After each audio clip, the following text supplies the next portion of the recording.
Sun TV வந்து revamp பண்ண போறாங்க, லோகோ மாத்த போறாங்க, நேம்லாம் சேஞ்ச் பண்ண போறாங்கன்னு சொல்லி பல அப்டேட் குடுத்திருந்தேன். அது நெறைய பேர் பொய்ன்னு சொல்லியிருந்தாங்க.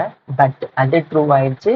சன் டிவியோட லோகோ மாறிடுச்சு. சன் டிவி மட்டும் கிடையாது. தமிழ் நெட்வொர்க் சன்ல இருக்க எல்லாமே மாறிடுச்சு. Sun TV, Sun Music, K TV இந்த மாரி எல்லாமே வந்து மாறிடுச்சு. யூடியூப்லயும் சரி, இன்ஸ்டாகிராம்லயும் சரி அண்ட் சேனல் பேஜஸ்லயும் சரி மாத்திட்டாங்க.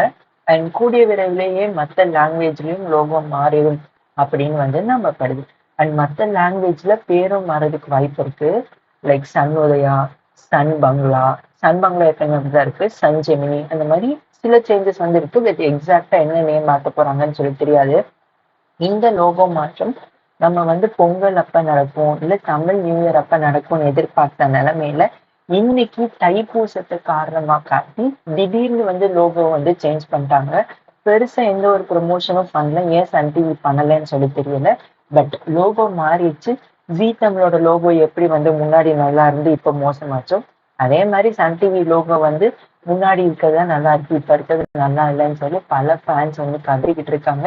பட் சன் டிவி வந்து ஏன் இப்படி ஒரு லோகோவை டிசைன் பண்ணாங்கன்னு சொல்லி தெரியல. பட் இன்னும் கூட இம்ப்ரூவ் பண்ணியிருந்திருக்கலாம். சில பேருக்கு அந்த லோகோ பிடிக்கும், சில பேருக்கு அந்த லோகோ பிடிக்காம போயிருக்கலாம். பட் இன்னும் பல மாற்றத்தை வந்து எதிர்பார்க்கலாம் சன் டிவிட்ட இருந்து. ஒவ்வொரு அப்டேட்டும் நம்ம சேனல்ல உங்க சின்ன திரைகளாட்டால அப்டேட்டா வந்து கொடுக்குறேன். ஸோ நம்ம சேனலை தொடர்ந்து ஃபாலோ பண்ணுங்க. உங்களுக்கு இந்த புது லோகோ பிடிச்சிருக்கா இல்லையான்னு சொல்லி கமெண்ட் பண்ணுங்க. மீண்டும் அடுத்த வீடியோல உங்களை சந்திக்கிறேன். ப்ளே பட்டா